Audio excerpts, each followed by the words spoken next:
and all future places and people to see until Christ returns. For as long as we've been doing this series, my notes, just the person that I am, I have these formatted the way that you would an academic paper. So I have footnotes where I'm citing all the places I found all this information. And because these books have never been used that way, I've had to kind of create the cataloging system in them. And so for all future generations, if anybody is ever in the future wanting to know how I got the stuff that I've got, I'm calling this book 1, because that's the oldest book, and so on and so forth. Book 2 with this brown leather, and book 3 is this tall, thin one. And tonight we're going to be covering these two books, which I've been calling books 4 and 5. And they're the thinnest books. There's very, very little in them. But they get you from the period immediately following the Civil War all the way through the 19 teens. And so about 60 years worth of Antioch's history in these two books that we'll be able to cover. Less eventful. These are what we could call the middle years. These 60 years are, they're not the founding years, they're not the building years, and they're not the most recent years that the people in this room have been familiar with, nor any of your families, really. None of your parents were here for these years, because this is a bit too early for even that. So these years would be the quiet years, not a lot going on. We left off the last time we talked discussing that Robertson defalcation where we had a treasurer run off with a lot of money. We talked about the murder where Brother Doyle murdered Brother Corsi, and whether it was murder or not, it could have been self-defense, which would mean it's not murder by definition, but he killed him at a minimum, and the court case that followed from that. And that brought us through 1876 and 7. So the 1870s was a very eventful decade. That was the same decade we had that treasurer run off with all that money, because most people were distracted over here with the ongoing murder trial. And so it was a good time to abscond away with a good deal of money. But that decade was not a fun one to be here. It was quite difficult to be at Antioch during that decade, the 1870s.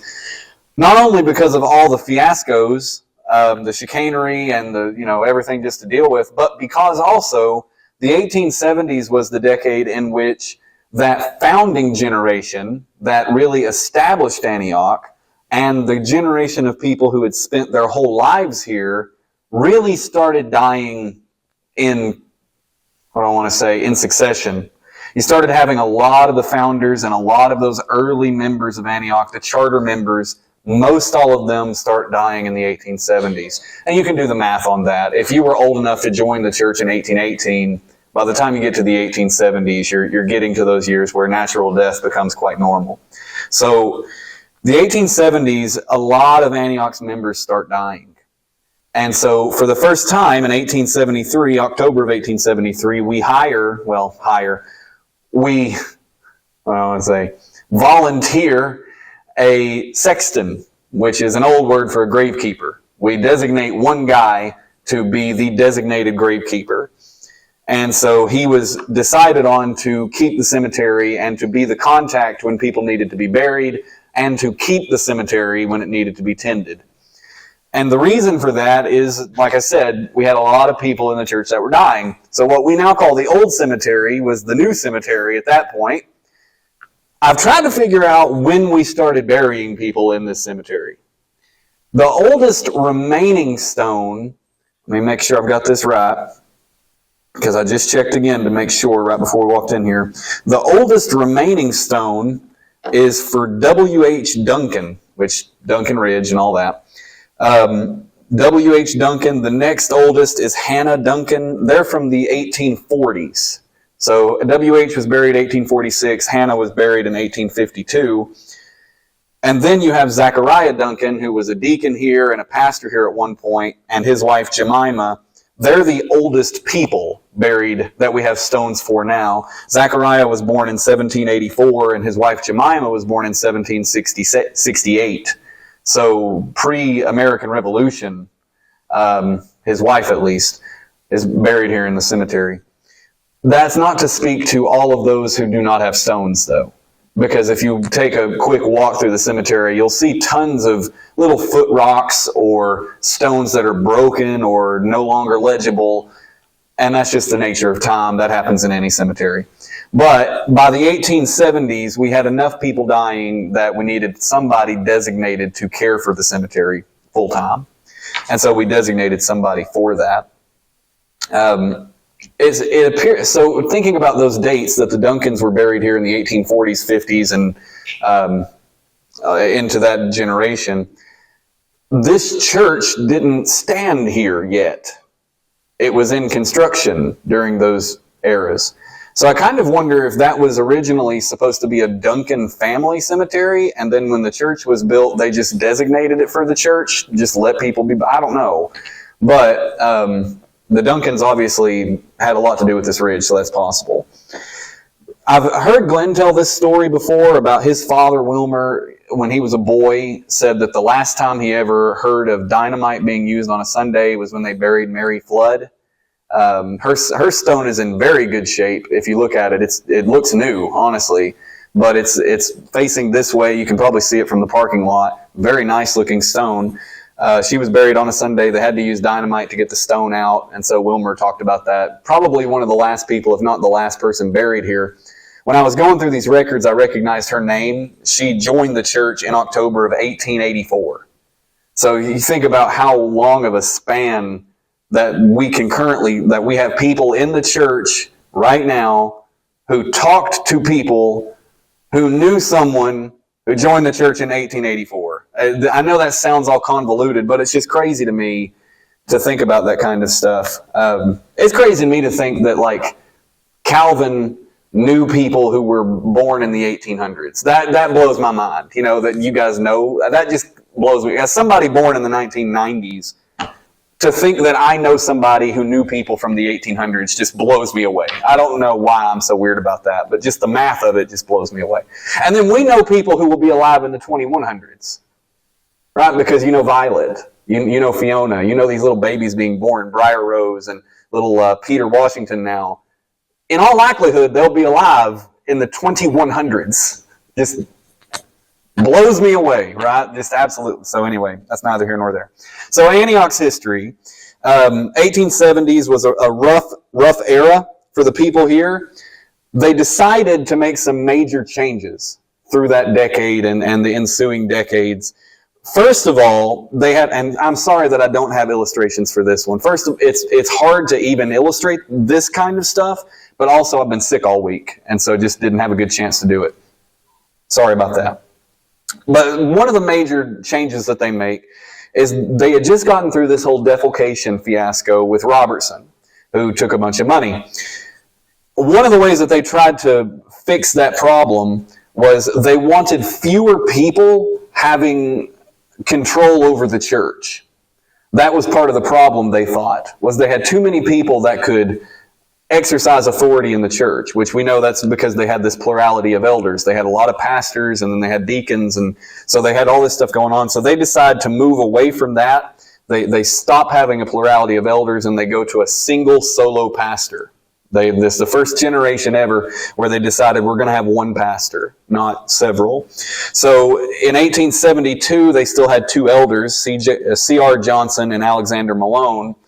In 1880, though, they decide just to have one pastor. And so Alexander Malone becomes the first solo pastor at Antioch in October of 1880. And that was revolutionary. Up to that point, they'd always had at least 3 to 5 pastors here, but they moved to a solo pastor. Now, what's regrettable is that the pastorate at Antioch almost immediately became a swinging door. They not only moved to having a solo pastor, they moved to having an election of pastor every single year.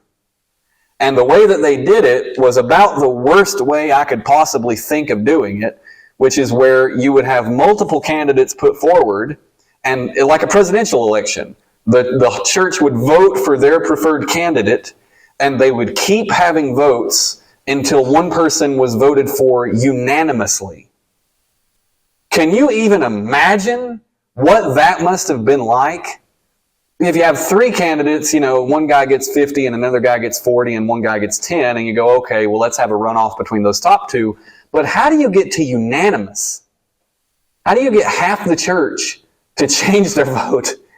But that's what they do. They would continue voting and talking about it until it was unanimous. And what was really tragic was almost every single year they voted in a different pastor. And so just to walk you through this, Alexander Malone, resigned in August of 1882. They voted in John Kinley in September the next month. He left in December, so only, 3 months later? And they voted in a guy named L. McGuire. He also didn't make it quite a year. In October of 83, they elect Brother Jenkins. He lasted not quite half a year. He left in February of 84. They elected a different man by the last name Jenkins, J.R. Jenkins. He made it for 2 years. Then he left. July of 86, they elected F.E. McCutcheon. He lasted 1 year. September of 87, they elected F.J. Allison. December of 88, they elected J.J. Goodman. After a year, they brought in J.E. Gardner. And so through the decade of the 1880s, from 1882 to 1889, they had 9 pastors in 7 years. So that's really, really bad. That's not good for a church. That's super unhealthy. During this time, the church did so badly, they just stopped offering Sunday school. There was not enough people to even have it. During that period, Antioch really descended into chaos. When you look at the record and you consider the experience that the average person was having, the church was just completely chaotic. Malone, in his first year as solo pastor, they passed a resolution that said, Antioch Church, I'm quoting, okay? Antioch Church don't tolerate social play and dancing parties. So what they meant by that was if you were caught in any kind of social environment that they didn't approve of, you would just be excommunicated. And we've talked a lot about the church discipline process, but it really descends into chaos in this decade because to call it a process is to speak really highly of it. Before, they would spend months trying to figure out if somebody had done something they were accused of. Now, they don't even have accusations. It's just somebody says somebody did something and they're gone. You're just excommunicated. That's what it fell into. Church discipline had always been this really strenuous, case-by-case, wide-ranging thing, but now they just start making these really vague rules that if you break at all, you're gone. By the latter half of that decade, in December of 1887, I'll give you one example of the disintegration of their church discipline process. Somebody brought forward, this is a quote, a charge against James Lyon for not being good enough to belong to the church. That's the crime. There's no example of in what way he is not good enough. That's what they accused him of. James Lyon is not good enough to belong to the church. The next sentence, the church excluded Brother James Lyon. Gone. Just for no reason, no explanation of what he'd done. He's not good enough to be a part of this church. He's gone. I mean, there's no charge. He really hadn't sinned in any representable way. He's excommunicated simply for, quote, not being good enough to belong to the church. So this really indicates to you the serious unhealthiness of the church. I mean, they really were lacking for leadership, discipleship, guidance, vision. And this really is a testament to the fact that this regular pastoral turnover had been really unhealthy for the church. They start falling apart really quickly. Previously, they had these long pastoral tenures, and they had shown relative health and growth compared to this decade. But this regular pastoral turnover fomented power struggles and distrust and a sense of unreliability in the congregation. And so when pastors are in and out really frequently, the church stops forming relationships with the pastor, and the church stops trusting the pastors, and they stop confiding in them and investing in them, and it becomes really deadly for the church. So this is one of those lessons for us to learn, is that having a regular pastoral turnover, one after another, is a terrible, terrible thing for a church. It's a sign of the end kind of coming to a church when they cannot keep a pastor. That's not good in any way. So, when they hire the last guy, J.R. Gardner, he seems to stop the bleeding. This is December of 1889. He stayed with Antioch until April of 1901, so 12 years. That's a good tenure, okay? That's a good stop of the bleeding. So what made him so different? What was different about the way that he pastored that had him here for 12 years when the last 7 years saw 9 pastors? Well, it seems that he returned to the model of having other pastors alongside him. In one instance, it says that he had 2 assistant pastors. That was something that he brought in with him. The way that they would do it, this is a really cool thing that he did. He would preach for 10 months, and then in the winter, he would let one of his assistants preach for the full month and then the other. So he preached for 10 months, and then he took a 2-month sabbatical and gave these 2 other guys an opportunity to preach for a month each.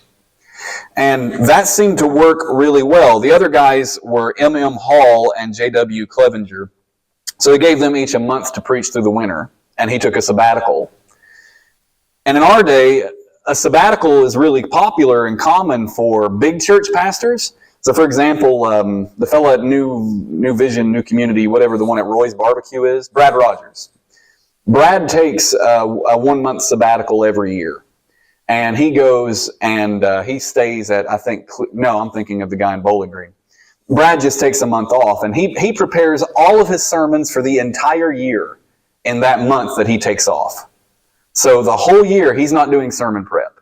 He just does all of his sermons in 1 month and spends time just meditating and praying on the Word through that month, getting his sermons ready for the rest of the year. And then he just focuses on pastoring the rest of the year.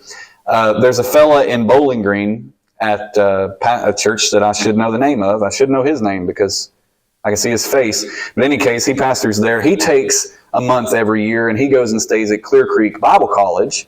They have cabins for pastors and ministry men and women to use for free. And he goes and spends a month living in one of their cabins, and he uses their library there at the college to prepare his sermons for the whole year. And so he does the same thing that Brad does, essentially. That's really common in big churches. Small churches like Antioch have almost never even heard of such a thing. Sabbaticals at a small church like this one is not common, and not coincidentally, pastoral turnover at small churches is also a lot higher. I have a friend, James Fuller. He did his doctor of ministry at Asbury here in Kentucky, and he wrote his thesis on the effects of sabbaticals. And so what he found was that if a pastor was given at least 45 days of a sabbatical, then the percent wanting to leave the ministry dropped dramatically. Specifically, he said before he did his thesis, he polled pastors. And 53% of the pastors he talked with said they were currently considering leaving the ministry because they were so stressed out over what they were doing. 53% said they were considering leaving. Then he had the opportunity to talk to them again after their sabbatical, and only 16% of them said they were still considering leaving the ministry. So it dropped from 53 to 16. So these sabbaticals and having co-elders to help with the workload seem to help a lot. That seems to be what J.R. Gardner did that kept him here for 12 years to kind of stop that bleeding. And during his tenure here, the church really got to doing some business of worth. They got things back under control. In 1893, we decided to join the Southern Baptist Convention. We had been contributing to Southern Baptist missions through the Home Mission Board for over 30 years. But we decided to formally join the Southern Baptist Convention in 1893. One cool thing is that they immediately decide that if they're going to be a part of the Southern Baptist Convention, they're going to send their messengers to the annual meeting. which to my knowledge is very infrequent in our history. When I went to the convention in Nashville in 2020, I think that was one of the first times that a pastor here had gone to an annual meeting of the whole SBC. But that was not the first time in our history. We paid for a messenger from our church to go attend the Southern Baptist Convention in Dallas in 1893. You think about how much work that would have been to send a guy across the country in 1893. And we did the same thing again later, sending a guy to Wilmington, North Carolina in 1897. Back then, there were only a couple hundred people that even attended the annual meetings. So that was a really cool thing that we paid for the guys to go. And they started designating money and people to being directors over certain sections of missions here at Antioch. So they had a person in the church that was the director of home missions, which is what we would now call North American missions. So this person in the church would be responsible for keeping up with the kind of North American missions that we were doing, both as a church and through the Southern Baptist Convention. Same thing for district missions. They wanted to have a person designated in the church to watch out for our missions here in our local community. State missions in Kentucky, foreign missions worldwide, and we developed a relationship with the Kentucky Orphans Home.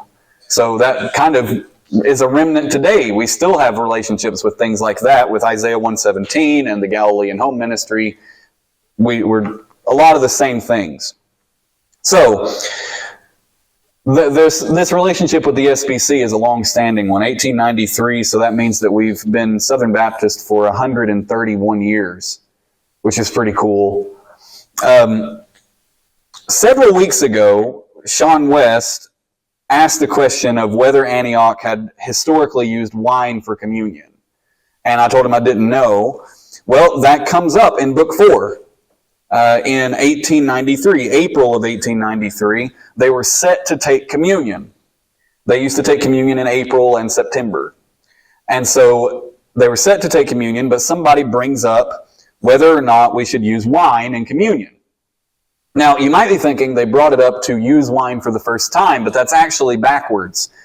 In the 1890s, they were beginning to see the temperance movement and the prohibition movement come into play. Prohibition's voted in 1920. So this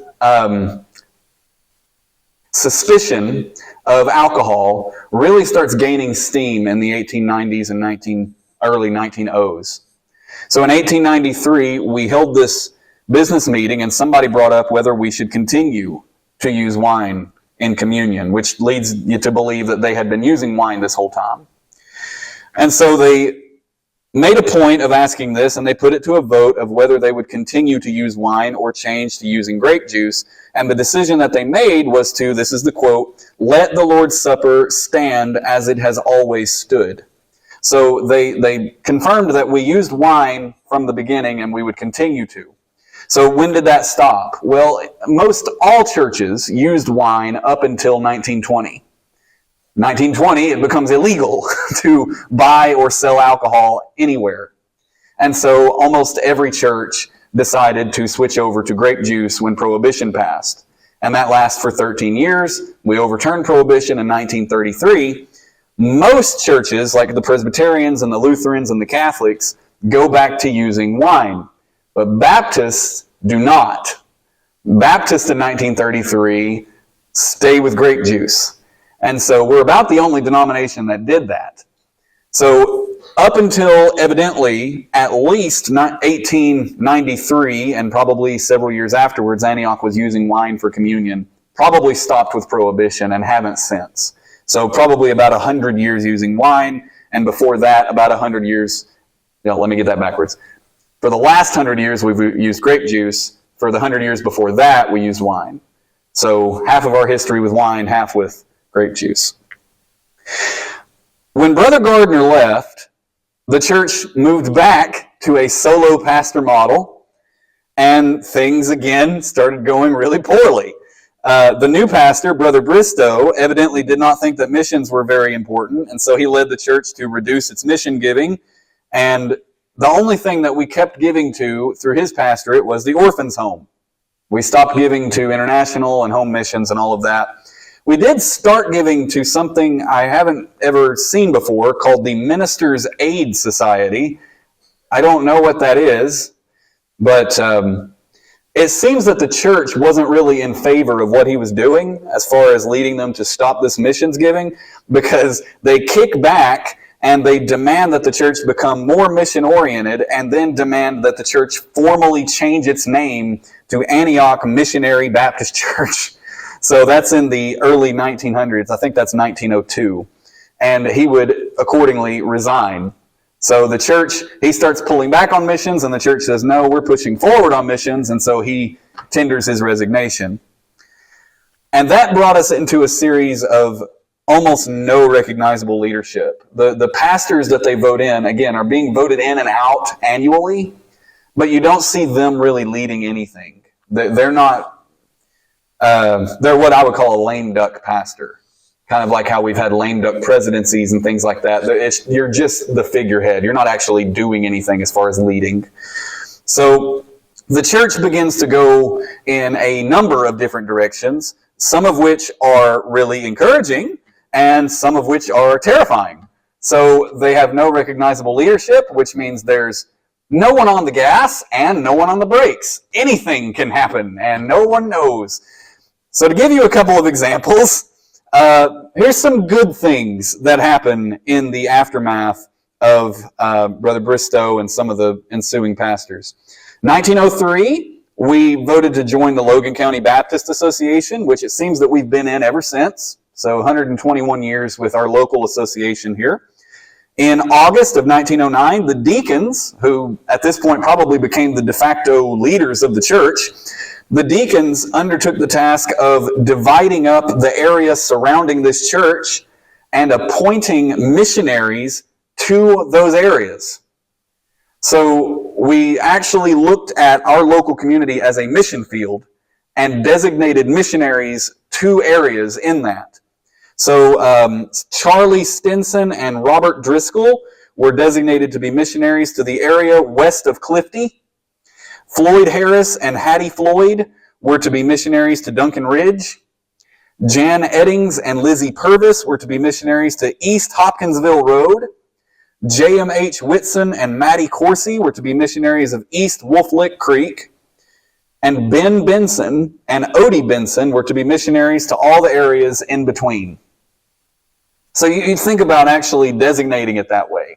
If we cut it up, like we have a member of our church who is a missionary to Sharon Grove. And we have a member of our church who's a missionary to Spa. And a missionary to Duncan Ridge. And a missionary to Allegory. If we thought about it that way, that you are the missionary to this community. That's actually how they divided it up. I think that's awesome. I think that's really, really cool.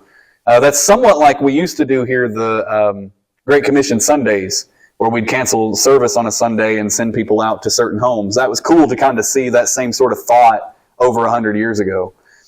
They also started taking attendance. It's the first time they'd ever done that. In 1909, they started taking account of how many people were here, which is like, that would have been one of the first things I would have done. But that's almost 100 years into Antioch. We're like, we should start counting. And so they start doing that. That's all good. At the same time, they were doing things that are crazy. They passed resolutions that said things like this, quote, anyone who is caught dancing, swearing, card playing, or drinking, it shall be required that it is the duty of any member hearing such swearing to talk to the one swearing and then immediately report it to the church. So if you are dancing or swearing or card playing or drinking, you tell that person they need to quit, and then you come immediately and tell the church. For what reason? So we can kick them out, of course. That was a resolution they actually passed. You didn't even have to be personally participating. You were required to inform on people who were. And so if you saw that somebody was playing cards or dancing, and you didn't report them, you would also be thrown out of the church because you didn't tell. So that makes you complicit. You're an accessory to card playing. This is like this chaos as far as the church discipline goes. The weirdest one, I cannot believe that this actually happened. In March of 1904, the church made a motion which passed that we only hire pastors who are willing to devote a portion of the service to offering confessional. Right. So that means they wanted their pastor to act the same way that Catholic priests do, where you take members aside and you let them confess their sins to you so that they can be forgiven. So that's definitely not a Baptist thing. And I'm sure they had this verse in mind, confess your sins one to another and so on, but this shows that they had an obvious lack of understanding of how all that worked, and it was because they had an obvious lack of leadership and biblical teaching. So along with that, they continued voting in and voting out pastors year after year after year. And that is not coincidental. That mess up of a pretty important thing shows you that without a consistent long-term pastor, they were really falling apart in their understanding of how Christianity worked. There was nobody teaching the Bible to them consistently and ongoingly. They were just getting one new guy every year, and what crazy ideas he had, they'd listen to that for the next 50 weeks, and then he'd be gone, and they'd get somebody else in to teach whatever he happened to believe, and then they'd vote him out, and they'd get a new guy. This was the kind of thing that was going on. So they had Sunday school as early as 1873, but I mentioned to you, it got to the point where they didn't even have enough people to have it. So they just stopped. They didn't start having Sunday school again for several decades. There was no discipleship going on there. There was no teacher like a Leslie Williams or a Calvin Williams or a Glenn or a Wilmer Sears. There was no discipleship in that way going on at all. The only person teaching you was the pastor, and he had only been here for about 50 weeks, and then he was gone. You had no idea what he believed or whether it was right or wrong. The church did not have a stable Bible in it until 1913. So these Bibles that we have under the communion table here, they date from the 1860s. The older one at least does. But that Bible was not here until February of 1913. They tried to raise money to buy one in 1899, but they couldn't afford it. The books were still very expensive, hard to come by in this generation. Most families probably didn't have their own. And so you would depend on the pastor having one to preach, but when you're getting a new pastor every year, you're not really getting close with him, and there's no stable Bible at the church to go reference and use, so you can't even really read the Bible for yourself if you want. Beyond that, we did not have hymnals in this church until 1905. So 100 years here at Antioch, no hymnals. We couldn't afford them. We bought 12 hymn books in March of 1905, the first time ever. So you think about how much of your belief system is influenced by the songs that you sing. We sang this morning, Amazing Grace. Only Trust Him. These sorts of songs, they're not just fun songs to sing, they influence what you believe. They need to be doctrinally rich and deep, and so that you remember them and you remember right things. They did not have that. So there were no Christian songs to help them understand the gospel or Christian beliefs. There was no Bible to reference. There was no discipleship of any form, and they had no regular pastor. For essentially, from 1882, around 1882 through about the 19-teens, with the exception of Brother Gardner from 1889 through 1901. So a big chunk there in the middle, but many of those years, there was just no reliability. So the church just falls apart under this stream of unending pulpit supply and pastoral turnover. To only make matters worse, in June of 1886, the church realizes they've lost all the record books. And so they make a motion to find them and have them copied so that new books will be available. And I want to think that our first 3 books here, that's where we get those. I've mentioned to you before they're copies, but early copies. I believe these first 3 are the copies that they made in 1886. But that's when they decided, because they had lost those early ones. Some point between 1886 and 1905, they lose these. And they make a motion that somebody helped them find them. And thank God they found them. But this shows that in that era, not only did they have a total lack of discipleship and all of that, they couldn't even reference their own books to go back to, what do we believe as a church? How do we do church discipline? Can we just vote somebody out for not being good enough to be here? I think so. I reckon. I don't have the rules. And so there's no Robert's Rules of Order. There's no decorum. They have no idea where these books were. So the church really fell apart in those turn of the century years. The reason they came looking for the books was probably twofold. In March of 1905, their average attendance was anywhere between 21 and 24 people. But they had on the books 156 members. So that's Baptist, right?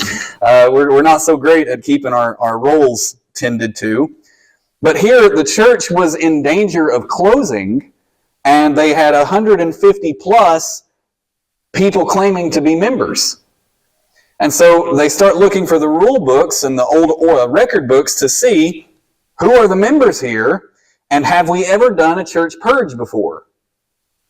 Well, what they would have found is that we had done a church purge before. In 1875, we did our first church purge. January to March, we did the church purge. We took over 100 names off the roll then.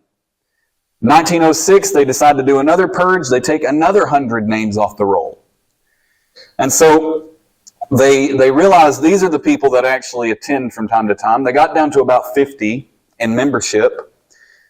And to save the church, they start taking subscriptions for regular church giving. We talked about this maybe a week or two ago, about how that they would ask you to pledge how much you were going to give. And if December rolled around and you had said you were going to give $18 this year and you've only given $12, they're going to show up at your house and say you owe $6 to the church. And they considered it that. It was debt. You had pledged it. And so they took these subscriptions to try to keep the church running. And so they wanted the records to keep up with all this. Things got so bad that in January of 1911, the church came together for this scheduled annual vote to vote on who their pastor would be. And they could not have the vote because only 8 people showed up. So they didn't have a quorum. So they couldn't even elect their own pastor because they had too few people to do it. So the church, in all likelihood, this is the closest the church ever came to just closing, was in 1911. They were so desperate that they decided to change the rules about the pastor. In April of 1912, they decided that they were not going to vote on an annual basis anymore. They were going to call the pastor indefinitely, and if he wanted to leave, he had to give 2 months' notice, but they weren't going to vote annually anymore. Because I guess they recognized that that was part of the reason they couldn't keep a guy. The financial woes of the church were really heavy, and so they start taking up these special offerings.